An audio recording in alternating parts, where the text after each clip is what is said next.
ஒவ்வொருத்தருடைய மைண்ட் செட்லையும் எந்த இடத்துல எந்த காரியத்தை ரொம்ப ரிலாக்ஸா பண்றாங்களோ அவங்க அந்த இடத்துல முதல்ல அட்டென்டிவா இருப்பாங்க.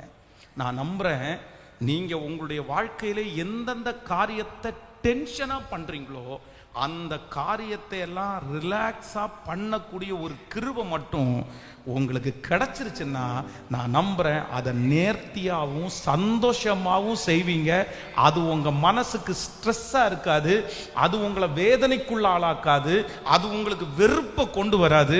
நீங்கள் அதை சந்தோஷமாய் செய்து அதுல ஒரு பெரிய வெற்றியை நீங்கள் பார்ப்பீர்கள். நான் நம்புகிறேன், அந்த வெற்றியை மோசைக்கு கொடுத்த அந்த கர்த்தர் இன்றையிலிருந்து உங்களுக்கும் எனக்கும் நிச்சயமாய் அதை தருவார் என்று நம்புகிறேன். கரங்களை தட்டி எல்லாரும் அப்பாவை பார்த்து, ஆண்டவரே அந்த ரிலாக்ஸேஷனை எங்களுக்கு தாரும், முழு பலத்தை